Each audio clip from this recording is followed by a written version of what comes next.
They had what was called a Brahma weapon. There were many people that were singed and burned and melted by the Brahma weapon.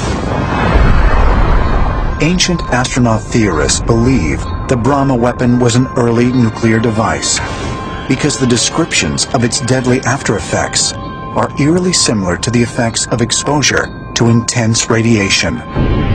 It is a theory largely discounted by conventional science. There is no evidence that a nuclear bomb was described in the Mahabharata, the Bhagavad Gita. It describes a battle. In battles there are explosions, big explosions. It's one thing about suggesting that, battles have explosions, but that's not really what we're looking at.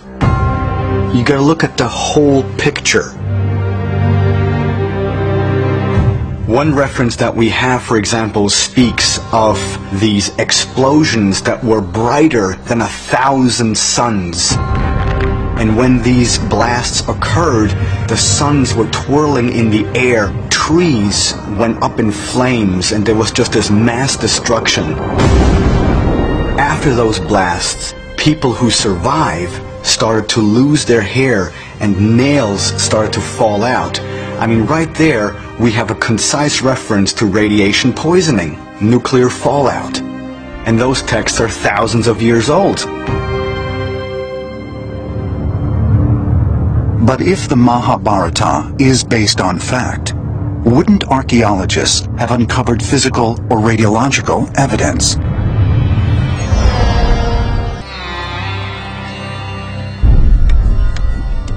The Indus Valley, southern Pakistan.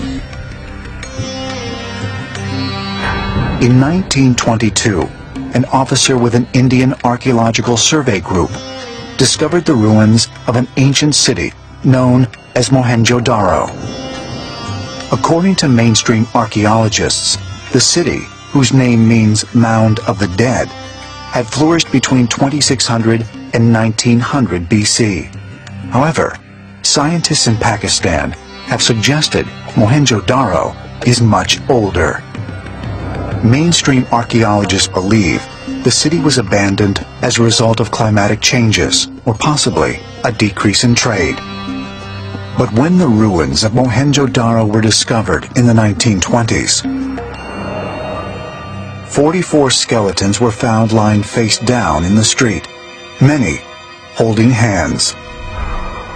Their faces and body positioning suggested they suffered a sudden, violent death. You have a culture of people who literally were lying dead in the street. Archaeologists have found human remains, and something big has happened to these people. What in fact did happen to the people of Mohenjo-Daro? Why is there evidence that wild animals avoided scavenging their remains? And why, even after thousands of years, had their bones not decayed? In certain areas of that site, you find increased levels of radiation. And radiation exists all over the place. When all of a sudden you have higher levels of radiation in certain areas of the world, the question arises, why?